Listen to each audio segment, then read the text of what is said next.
کړی وی باره یې کرار لرګی راواخیستی نس یې وکړه او بس یې باره دا روپۍ ورواچولې ښې درجې خولې پورې ډک کړئ باره یې یو لیم ورکړئ یا یې یو سرپوښ ورکړئ یا یې یو دغه پلاستیک پر وپیچي پر لکړه چې ښه دغه یې کړله ښایسته یې کړله نو د چا شک په رسېږي هغه شریک چې راغللی بیا یو وخت سره کښېنستله چې وروره حساب مو کړی وی دا فرض روژه راغلله یو زکات و خیرات پې سره ورکوو انو باره سره کښېنستله حساب په دا یوه خوا کې د ښې ډېرې پیسې مانده سولې باره هغه شریک ورته ویل ول شریکه ما دومره مال راوړی دی او دومره کیسه ده دوی خو یار وار د واره د شریک دا قاعده ده چې دا کار یې کړی تر حساب د مخه یار ځان پر حساب نه جو برابروي نن نه یم خلاص سبا بیا ګورو بل سبا بیا ګورو نو مکشنی ناجوړه دی نن والله خیر یار خو دا کړه بیا چې دا وکړي هم وار د واره اوله خبره یې دا ده وایي قرآن درته واخلم ته خو یار ودرېږه قرآن خو به خود واخې د خیر سره قرآن ته خو راغلی قرآن ته خو تړلی هغه خو به اخې که خدا کول خو اوس ته مازې یو پلا ودی چې هغه ځایه زه در وښیم چې وشي نو واخله بس کښېنستلي به لانۍ سره حساب و کتاب یې شروع لانۍ په کړې هغه یې مازې باندې راواخې دی خو ځان پوه دی چې ولا وشي پر راوشتې دشتي په دشتي هغه وایي ته وا دا حساب کتاب ته وا څنګه کېږي وروره موږ ته دا ډېر دی اوس څه پر ما خو بیا د غله خیال نه راغلی قرآن درته واخلمه داسې بیا وخت اذان دی بیا کوي اوس څه پکې سړي باره ورته ویله او شریک ورته ویله ول قرآن خو به واخلې هغه خو د کراري کار خو یار حساب را او معلومات راوه ما جول د خدای وزره قرآن ووایي که یا په خبر یم یا دغه دی چې دا سره وایي هغه ول در وزرو قرآن راوجې پته نورې خبرې کوټه دي دی مه کوه سړی خدای ته وګوره ته څه کوې قرآن ورته جمله تړلې ده خو ودرې خبرې وکړه خیر سره جنجال یې باره شریک ورته ویله ول نو خو اوس دې خشم راوستی دا دې راوستی کږه غاړه و مړه غاړه نه لري نو درځه چې ولاړ شو داود علیه السلام د وخت پیغمبر دی هغه ته به سره کښېنو داود علیه السلام ته چې راله دا کیسه یې ورته وکړله په دغه وخت کې کتاب وایي پر بیت المقدس باندې الله جل جلاله د اسمانه څه یو جنجر راځړولی و یو کړۍ پکښې کې وه باره به داود علیه السلام میز ورته کښېښوی یار بیا دا یو ورپورته کړي دا کړۍ ته بیا لاس ور واچاوئ ولاسې لک هغه چې به لاستی کوي ایله به سو بیا دا بل ورپورته کوي د خدای قدرت و چې په هر یوه کې به پړه هغه کرنټ نیوی بس ولاسې لک لاس به نه ایله کېدی تکیه به ول ایله که لاس ول نه ایله کېږي باره بیا ول اوس نو راکښته سه باره بیا نو اقرار په وکړي دغه چې بیا لاس ولاړ و تړلی وړی دې دي که نه دی وړی ول ووړی مې دی ول ورکوې یا ول ورکوم ول دستي ورکوې که بیا ورکوې ول یا بیا ورکوم وچه دستي ورکوم بیا لم باره ول راځه نو بیا لاس ایله سو ول باره ول داسې په رسوا ملامتېدله پخوا داسې فیصله وه دا دوه ورغلله داود علیه السلام ته دا وکښېښول داود علیه السلام ورته دا اسانه ده تی راځئ راله هغه ځای ته چې کړۍ ده جنځیر دی د اسمانه راغلی دی د خدای حکمت وګورئ ده نو یې بیا میز ورته کښېښوئ دا یو یې ورپورته کړي لاس یې ور واچوئ چې هغه خوره کوي هغه ته خلاصوي ول لاس یې لک هغه لاس دی که لاس یې لاس خلاص دی اوس نو وایي راکښته چې راکښته دا بل ورپورته کېږي دا پیسو خور دا چې خوړلي دي لکړه خو ډکه ده د دې پیسو اره یې وده ته ویل نوم پرېږدي هغه یې قسم راکوې قرآن راکوې دا لکړه نه تکیه که قرار دا دی وایي دې میز ته وروختې نو لکړه تکیه که خو هغه د دا کیا دی ور ورسوئ په دا ګړي کې خدای فرق کړي دا دی دلته پیسې دي که نه دي په دا لکړه هغه لکړه خو هغه سړي ته ورکړي چې پیسې وي هغه اکې ولا تکیه یې که دا لکړه نه کاکا لکړه راسه ونسه زما پټو در ونسه پټو مو سره ونغښتی دی هغه خواره کېږي نیولې دی ولاړ سو لاس یې ورلک لاس یې ور واچاوی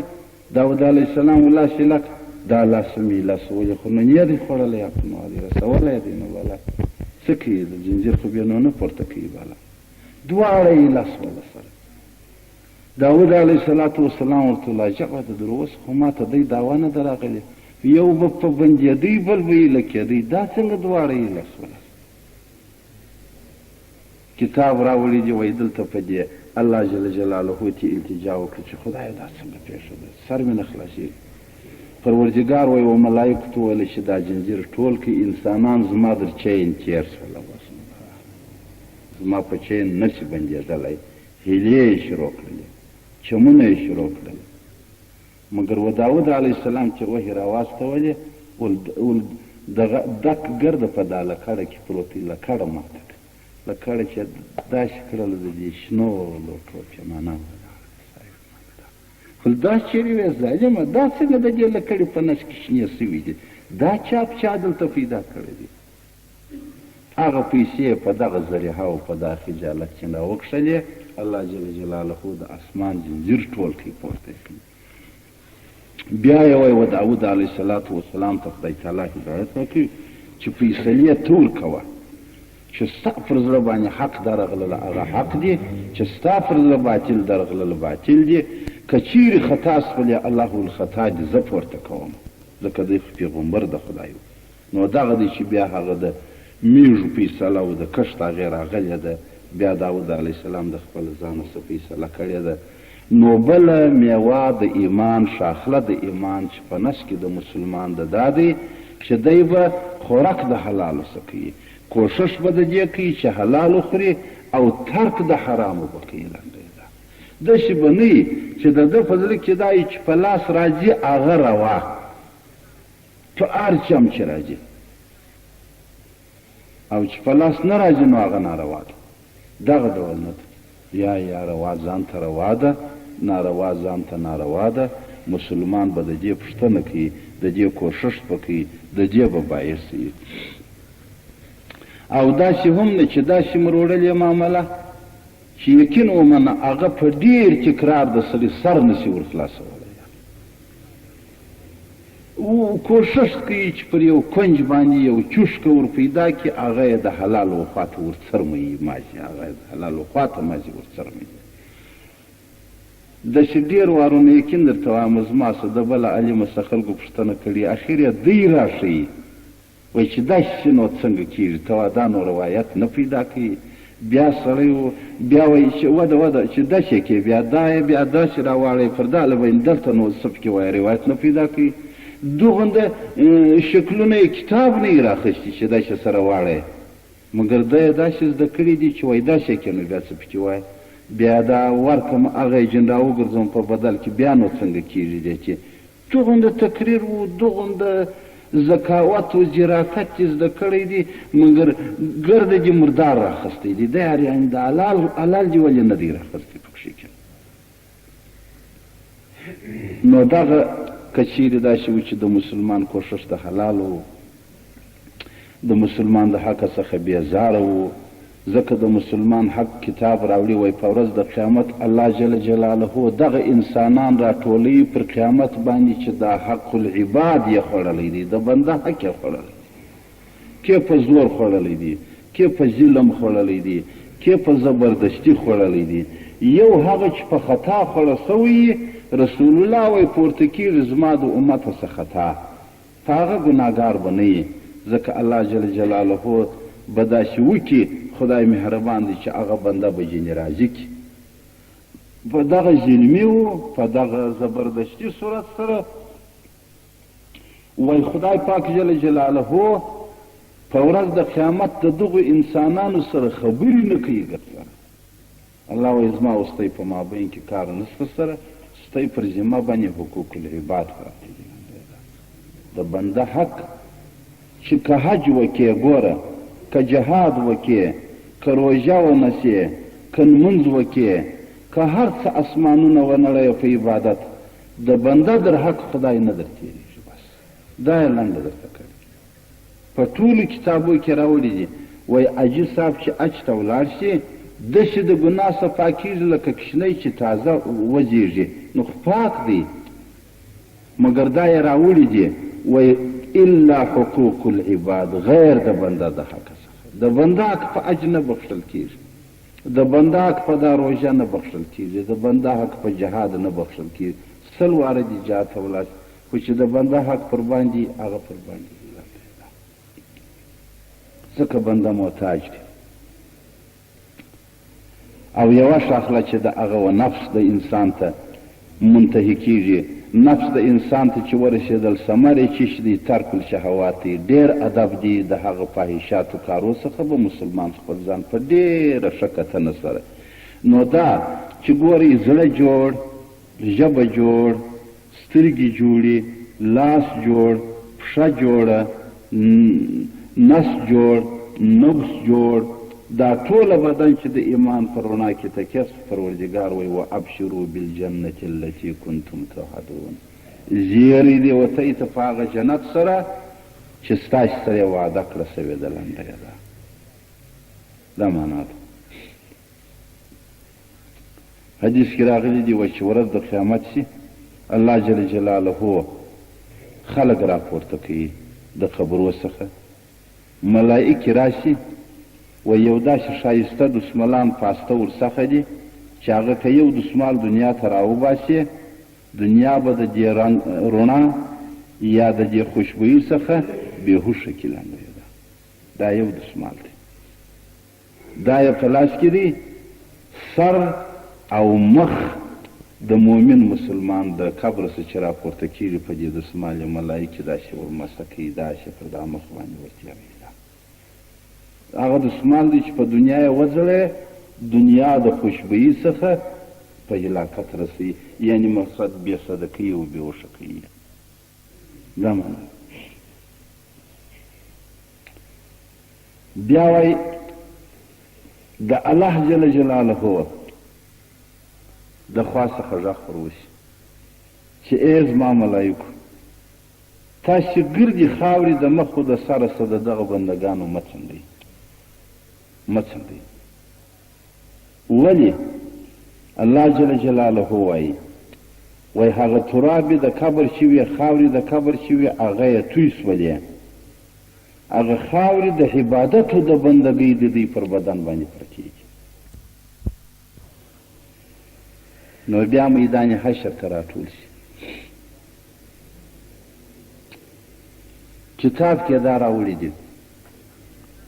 وای پروردګار جل جلاله بلاکی پرته وایي چې ای رسوله دا ستا امت و ما ته راپرېږده چې زه حساب و کتاب ورسره وکړم محمد رسول الله صلی الله علیه وسلم ورته وایي وایي ای زما پروردګاره ته ما ته راپرېږده زه به ورسره وکړم دا الله پاک جل جلاله وایي ما ته راپرېږده او محمد رسول الله صلی الله علیه وسلم وایي پاکه خدای ما ته زه به ورسره وکړم وایي پروردګار بلاکی ورته وایي چې ای محمده تا پوښتنه نه وکړله چې ما د چیش دپاره ستا د امت حساب و کتاب وغوښتی چې زه کوم وایي نبي علیه صلات وسلام پوښتنه وکړي چې باداره وسې د څه کوم الله جل جلاله زما ستا پر امت باندې دغه نه ده پیرزو چې ستا په امت کې د حساب د کتاب په وخت کې خیجله و شرمنده شي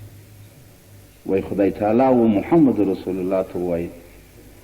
وایي ای زما رسوله زما ستا پر امت باندې دا نه ده پیرزو چې ستا په مخ کې دوی شرمنده ودرېږي نو ما علماو دوی سره پرېږدي چې زه به حساب ورسره وکړم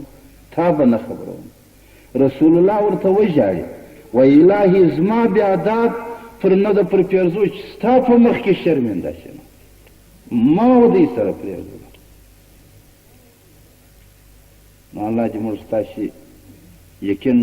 مقبول بندگان وګرځوي چې د خدای و د خدای د رسول پر حساب باندې دعوایي سره وي دا خو یو ښه امت دی یو بهترین امت دی ځان باید لایق د داسې خویه وګرځوو د ځانو څخه ولې موږ داسې بې باکه و بې درکه و بې قیامته و بې نرخه شیان جوړ کړي دي چې هغه هېڅ قیامت نه لرو په هېڅ ارزښت به نه لرو لنډی ده نو د خدای تعالی وایي دغه نه وسیله ده و محمد رسول الله ته وایي ستا پر امت زما دا نه ده پیرزوی چې ته په خبر شې. رسول الله ورته وایي ای الله زما دا نه ده پیرزوی چې ستا په مخ کې شرمنده وردرېږي. زه له هغسې یو بنده یم، زه دوی سره وړې وویلې. الله جل جلاله زه بیا یو رحمان و رحیم ذات یم. نو خدای پاک جل جلاله وایي دا ورته وایي چې ای رسوله زما دې په خپله خدایي و خودي سره قسم یې که داسې و چې یو چم د چمو ستا د سنتو اتباع یا ستا د قول پیروي پکښې کې وه، الله ویل چې زه به د ډېرو معافي ورته کوم. نو الله دې موږ تاسې و نورو مسلمانانو ته توفیق راکړي. یقین باید چې موږ د ځانه سره سوچ وکړو چې عبادات کوو، ستړیاوې کشوو، مګر بیا هم په خپله راڅخه راپسې لنډېده. حدیث کې راغلی دي رسول الله صلی الله علیه وسلم فرمایي چې په شپه د معراج زه تلمه، نو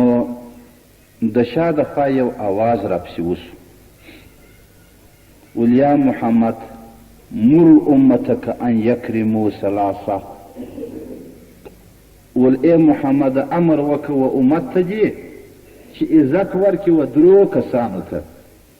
درې کسان بې قدره مه ګرځوئ. یو الوالد، والد و والده پلار و مور بودي الحمدلله، والد پلار دی، والده مور ته.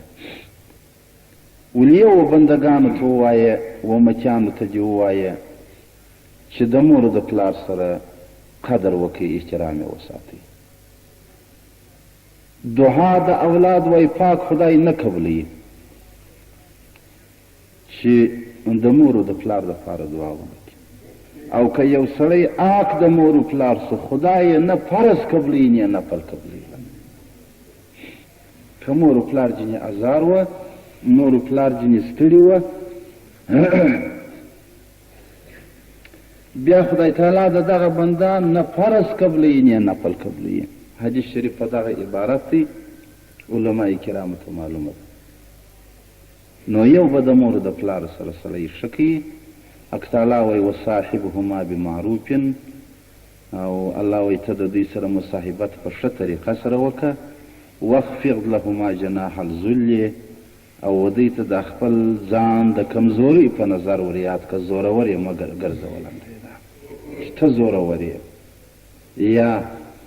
داسې وخت و چې دی زورور و. اوس دا وایه چې رب ارحمهما کما ربیاني صغیره، خدایه زما پر مور و پلار ورحمېږه لکه چې دوی پر ما باندې رحمېدله، زه کښېنی وم دغونه نو کې شوې ده. دا هر څومره چې غټ ځوان دی دغونه نو کې شوې ده. څنګه یې په ناز نازاوي اوس نو بیا حق دی لنډېده. دا یو. دوهم حالم دی، د حالم احترام ورکوه نه دی، ځکه وده ته الله جل جلاله خپل صفت ورکړی دی. د خدای صفت څه دی؟ خدای حالم دی بس نه دی. اوس خدای حالم موږ نه وایو خدای حالم دی که داسې پېښه ده. نو خدا حالم صفت د خدای دی، د حالم نوم د خدای دی، خدای خپل نوم پرې ایښی دی. معلومداره په دې کې یو حکمت ایښی دی، او رسول الله صلی الله علیه وسلم علما ورثة الانبیاء بوللی دي، او نبی علیه الصلاة والسلام وایي چې علما زما د امت پر منزله د انبیاو دي د نورو امتو. یو کتاب کې راوړي دي، وایي یو شیخ حکایت کوي، وایي زه چې به مراقبه سومه په دې خپله مراقبه کې دا نو بیا د تصوف کار دی، نو به اسمانو ته وختلم، هلته به زما سره ملاقات د ملایکو سو، هغو به پوښتنه راڅه کوله، ول څنګه دي د مځکې انبیا، څنګه دي د مځکې انبیا. زه باریان سوم چې یا خو ګر سره د محمد رسول الله صلی الله علیه وسلم بعد بل نبي نسته، نو خدا ختم الانبیا سو، بیا هغه د دنیا څخه نقل سوی دی،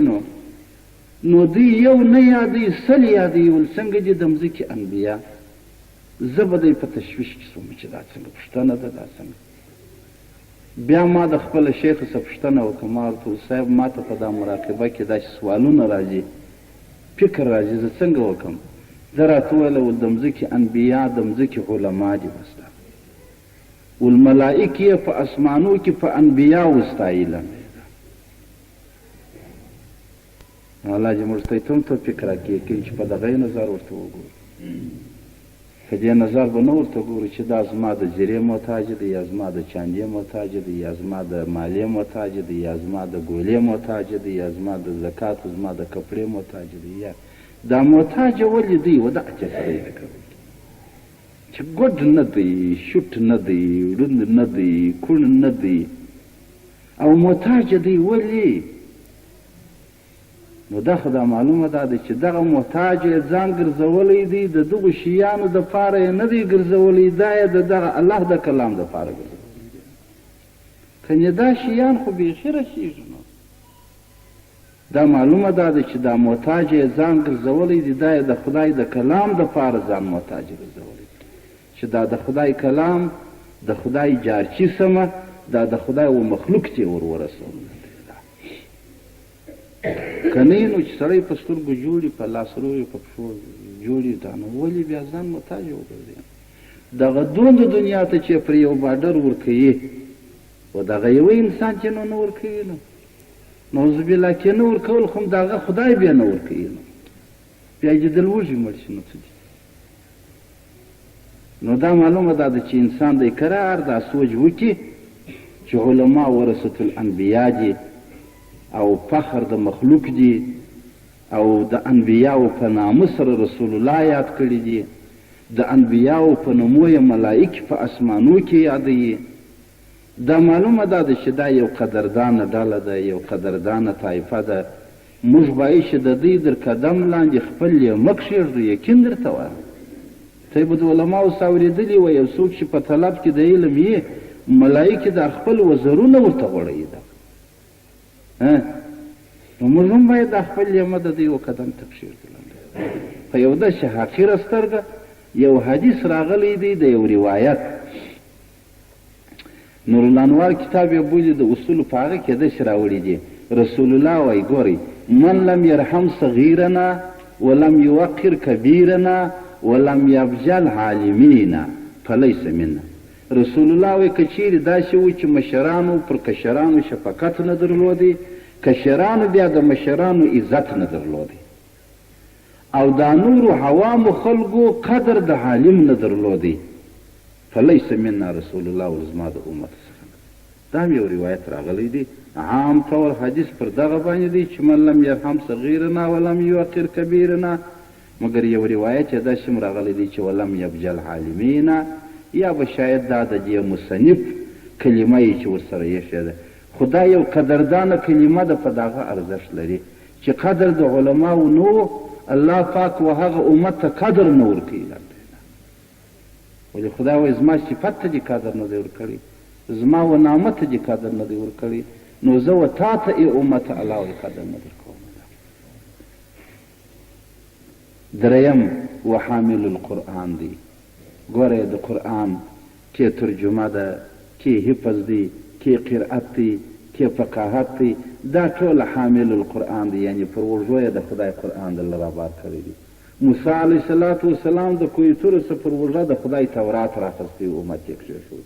دا هر عالم د دې حامل القرآن ګوا د موسی علیه السلام پر منزله یې و دې امت ته د خدای قرآن راخستی دی، ورته یږدې شي. سړی راسه په دې ځان پوه کړه، خدای دغسې وایي دغسې وایي. ښه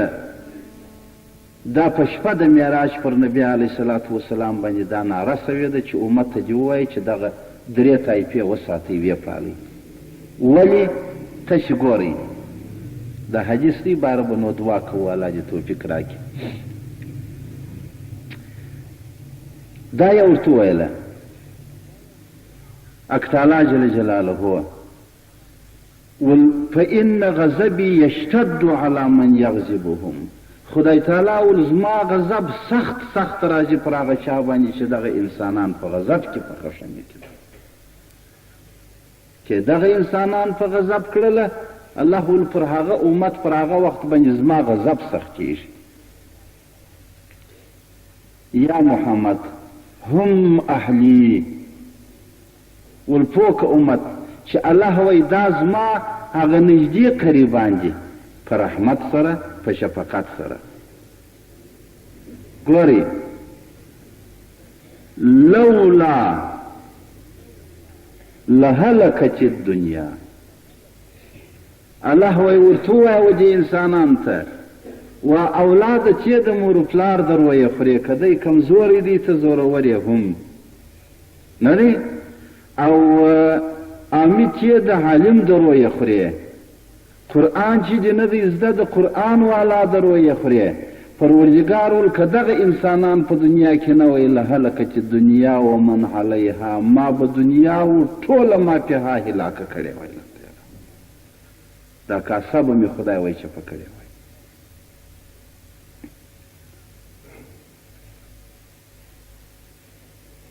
نو لنډه دا الله جل جلاله دې توفیق راکړي. حق تعالی ورته ویله واذا ما تبکي علیه السماوات والارض وملائکته. یو د دغو علماو څخه د حملة القرآن څخه چې مړ شي حق تعالی ورته ویل زما مځکې و اسمانونو پر ده باندې ژړېږي. د دغه روی رسول الله والموت العالم موت العالم ول د یو عالم مرګ د بسته عالم دپاره مرګ.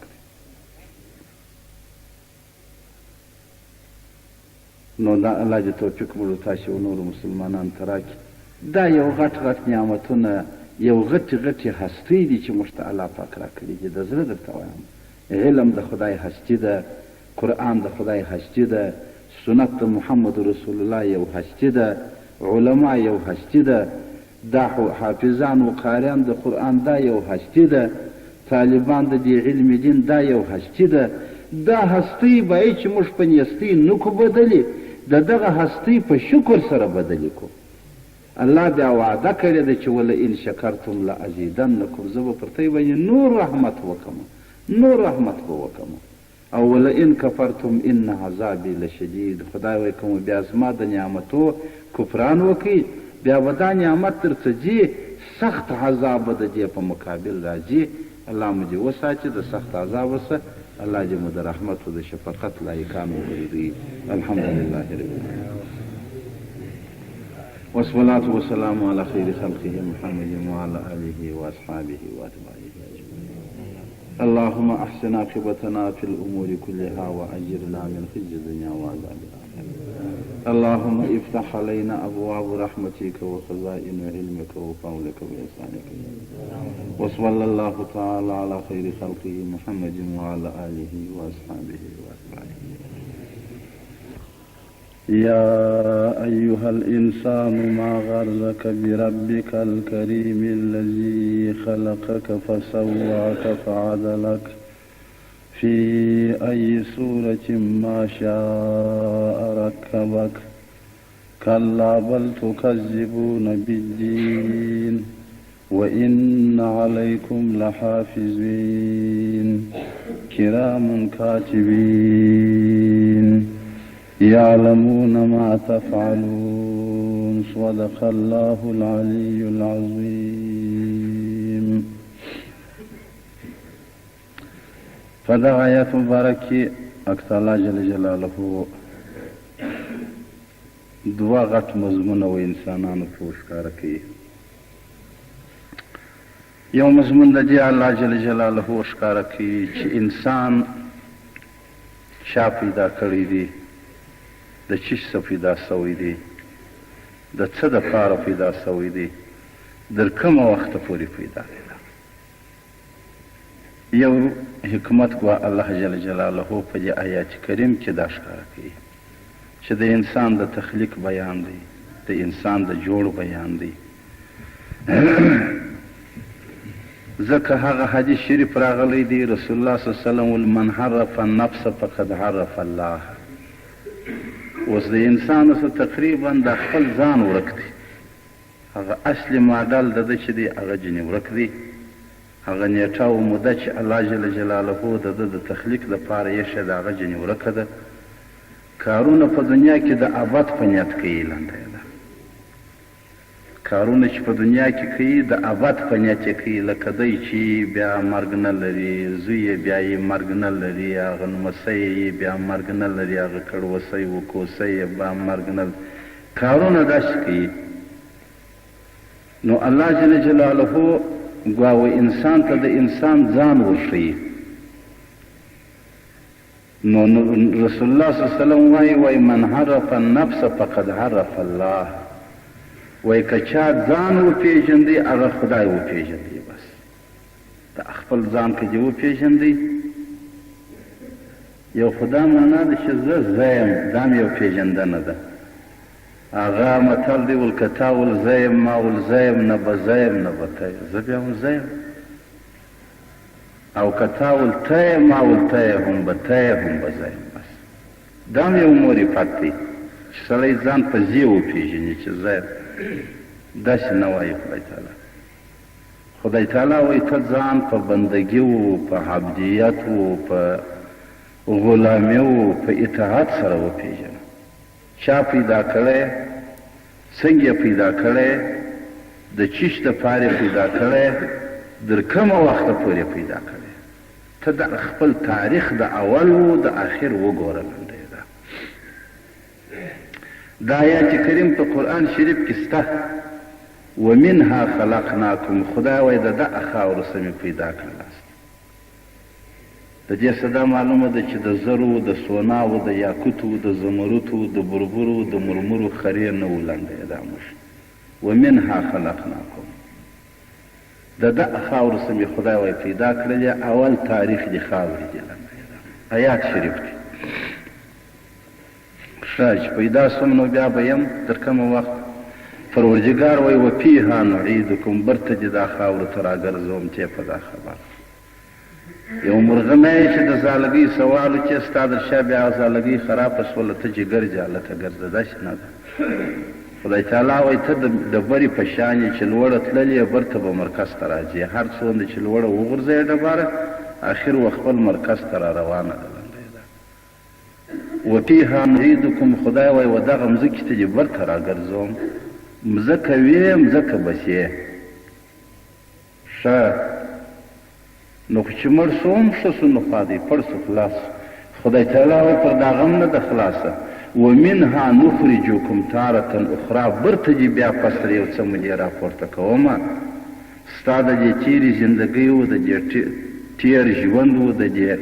تېرو اعمالو بازخواست درته کوم. الله وایي جنت و دوزخ درته لرم، و ثواب و عذاب درته لرم، حساب و کتاب درته لرم، میزان و ترازو درته لرم، و پل صراط درته لرم، شواهد الملائکه در باندې لرم. دا داسې یو د مسخرو کیسه نه ده چې بس نه فلانکی فقیر مړ سو مړ سو مړ سو خدای مړ سو چاو چاپ سلا خدای دې شو سره چاو چاپ سو سره خدای دې شو وکیل نه وایي. موږ خو داسې یو کیسه جوړه کړې ده. مګر خدای تعالی خو دغه څه نه ګرځي. الله خو دفترونه ورته جوړ کړي دي. الله میزان و ترازو ورته جوړ کړی دی. حساب و کتاب یې ورته مقرر کړی دی. دا ټول شیان چې دي دا ثبتېږي بیا د انسان مخ ته ایښول کېږي.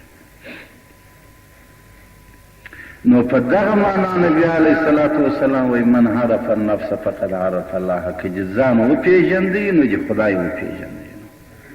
په دغه معنا سره ښه د قرار به دا خبرې راوهو بارانو پر مضمون برابرېږي. خیر خبرې خو به اورئ انشاءالله. دا یو. دوهمه خبره دا ده چې دا د ځان پېژندل او دا د ځان معرفت کول دا په چی سره کېږي؟ د هغه دپاره اوس کتاب بیان کوي. وایي معرفت په دغه سره وکړي. ځان دغسې وپېژنه. بیا د ځانه څخه هغه اصیل غمی د خدای د جنت و د جدار لایق جوړ کړی ده. دا معنا تفسیر شریف بیان کوي. وایي د دغه آیات کریم په ضمن کې یو خو بیان د جوړ د انسان دی، بل یو شکایت و ګیله الله د مخلوق څخه کوي. اکتالا و یا ایها الانسان ما غرک ای انسانو ته چې شي دوکه کړلې چې شي خطا کړلې یا ایها الانسان ما غرک چې شي دوکه کړې الذي خلقک د هغه ذات څخه چې ته جوړ کړی و چې پیدا کړی وي چې خدای دی ربک الکریم د هغه خدای مهربانه څخه د نکې کښته کړه د هغه خدای مهربانه څخه چا دوکه کړلې چې هغه جوړ کړی و پیدا کړی و تکړه کړی و او تکمیل کړی وي دا معنا ده نو اوس تفسیر شریف بیان کوي وای انسان درې حصې الله پیدا کړی دي درې جزه دي دا معنا ده یو د انسان زړه دی دا یو دوهم د انسان ژبه ده دا دوه دریم د انسان اعضاء اندامونه چې دا درې انسان دا درې حصې مکلفې حصې لري دا زړه سو دا یو ژبه سول دا دوه اندامونه سول دا درې لکه لاس او پښه و دا اندامونه اعضاء دي دا یوه ټوټل ژبه ځان ته یو مستقل وجود لري دا یې بلکې په توحید کې چې لا اله الا الله کلمه په دې ویل کېږي او زړه ځان ته یو مستقل وجود لري دا علیحده حساب شو درې ټوټې دی انسان درې حصې درې کوټې پروت دي داخل الله جل جلاله مکرم کړی دی هر جز په یو کرامت سره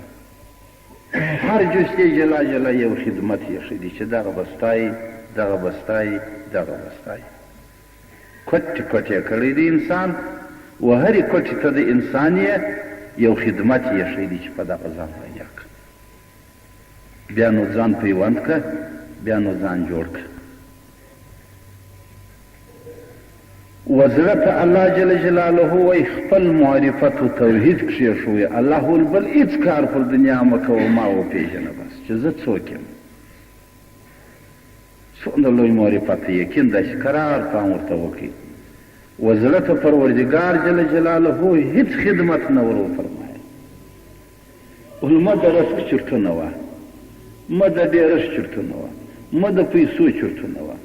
مه د ژوند چرتونه وه مه د ناجوړۍ چرتونه وه مه د بېکورۍ دا چې ټوله الله ویل زما کار دی لنډی ده که دغه یې نه ده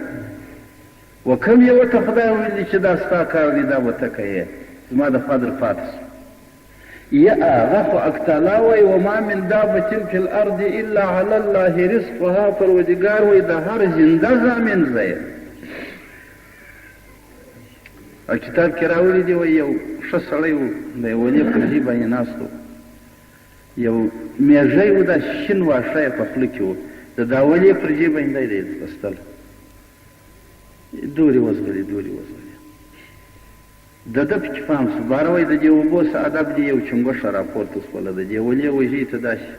کښتۍ سوه ودرېدله دا میږی یې پر دا شا باندې ور کښېنستی دا غوټه شوه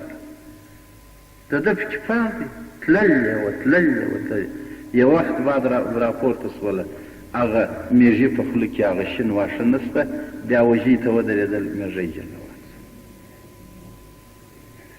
ځان یې وڅرلی د ده سودا پکې بنده شوله نو کتاب راوړي دي که نبي شي دا وحي دي که ولي شي الهام دی وایي الله جل جلاله چې التجا وکړله چې پاک خدایه ته و ما ته معلومات ته دې راکړي بلاکیف خدای یا د خوب په ذریعه یا د حاچفي اواز په ذریعه یا د کرامت په ذریعه یا د وحي په ذریعه دا ور معلومه کړله ول دا په دغه دریاب کې یو غار د په هغه کې ادب دی یو چینجی دی زما ثنا و صفت وایي هغه د دې اوبو په نس کې دننه غار دا یو جبې ملایکې الله علما ورته پیدا کړي دي یوه د چنګوښې پر شکل چې دریابي رفتار کوي بله د میږي پر شکل چې د وچې رفتار کوي هغه رزق راټولوي دا رزق ورسوي دا جبې ملایکې دي خدای علما د هغه یوه چینجي دپاره دا دې جوړې کړي دي نو چې الله جل جلاله د هغه یو خزندې چې د دریابو په کنجانو کې بیا په یو غارو کې په یو تاریکه او باریکه کې پرته یې دا یې هېر نه دی. موسی علیه السلام وایي پر کوی تور باندې چې نبي کېدی الله جل جلاله ته فرعون ته ورسه دا دعوت ورکړه. ده ورته وویل خدایه ما خو په دې کې مړی کړی دی، ده یو قبطی وژلی و چې بیا ولاړې مدین ته. ولګر سره به مو خبرو ته سره خلاص نو سره چې سپور به شي دا دوی مړی فرعون خو داسې خشمجن سړی دی. اکتالا ورته ولته ولاړ سه. خو وایي د ده په زړه کې تشویش و، خدای خو علم الغیب دی، په زړو خبر دی. بیا وده ته ډبره نږدې وه. اکتالا ویل دا ستاسو چې لکړه ده په دې دا ډبره ووه. هغه یې وویله کتاب راوړي د تفسیر روح البیان، وایي دا ډبره 2 ځایه سوله، بله ډبره یې په نس کې وه. ول دا ووه. هغه یې وویله وچاودل سوله، یو چنجی پکښې کې دی، یو زرغون واښه ورته پروت دی چې دا ګوله جنې وکړي تېره یې کې. وایي سبحان من یرانی وعرف مکانی وسمع کلامی ورزقنی ولم ینسانی. ول هغه خدای لري چې هم دې چې ما ویني او زما نارې اوري، زما چونکۍ اوري او زما ځای ورمعلوم دی او همیشه روزي راکوي، یو وخت یې نه یم هېر سوی د دې خدای. اکسالا ول دغه په دا ډبرو کې څوک ساتي؟ موسی علیه السلام ول خدایه دا ته ساتې؟ الله ول زه ته هم دغسې ساتم. دی په سیکړو خبرې پرتې جلانده. نو دا مې در دې راخیسته ده چې وزړه ته الله وایي چې دا د زړه حصه د بدن ده. الله وایي ته په دې کې زما د معرفت و توحید سلسلې جاري که، په دغه کار لګیا سه. نور چرتونه و فکرونه الله وایي ستا کار نه دی، هغه خو زما کار دی، زه یې در کوم. که لوی کړي یم خدای لوی کړي د زړه درته، که ځوانان کړي یم خدای ځوانان کړي، که مثلا شپېندرې کړي یم خدای شپېندرې کړي، کې چاخ کړي، کې ډنګر کړي، کې ماړه کړي، کې مسکینان کړي، کې وږي کړي، کې تږي کړي، دا خدای دی. الله دا تشکیل الله کړی دی. رازق و خالق و مالک مطلق چې دی الله دی. بس دا ټول اسباب دي په دنیا کې، دا اسباب دي. متل را په یاد دی و یو سړي ویله ول قسم یې واخیستی، ول زما دې په خدای قسم یې که زه یا خواري وکاږم یا و چاته ووایم چې دغه شی راکړه، بس چې خدای ما ته څنګه رسوي، دا رسوي که نه. خو نو بیا خیر دا وشي.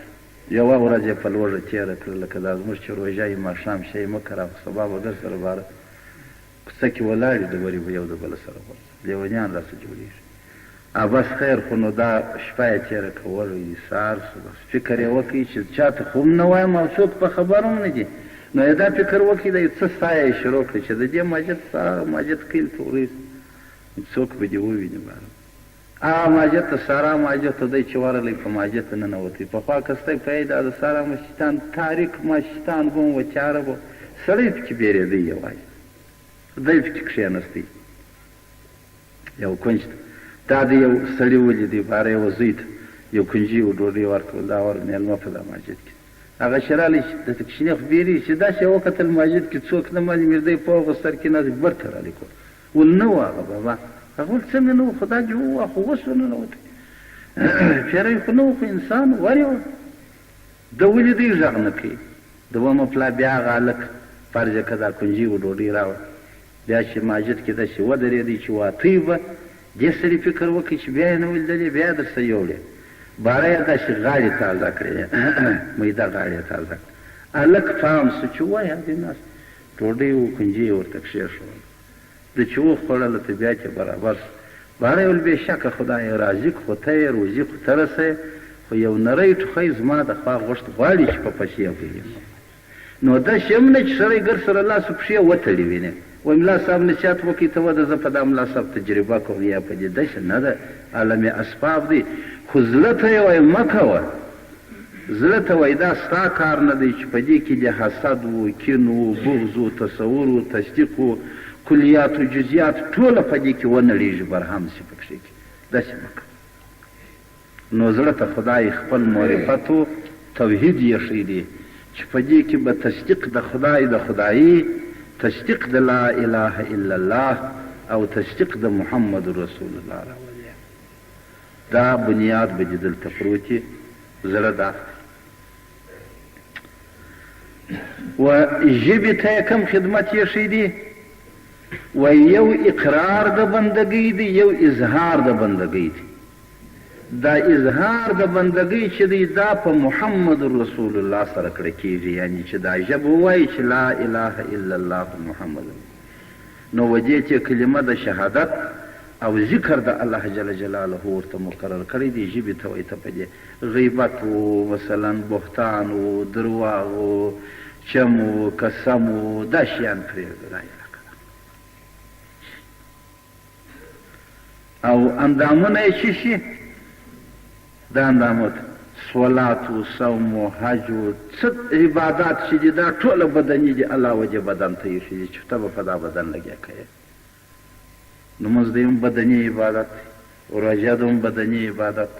زکات بیا مالی عبادت دی حج بیا من وجه مالی دی من وجه بدني دی جهاد بیا بدني دی کله بیا په دې کې مرسته وکړه مالی عبادت چې جوړیږي دا عبادات بیا وجه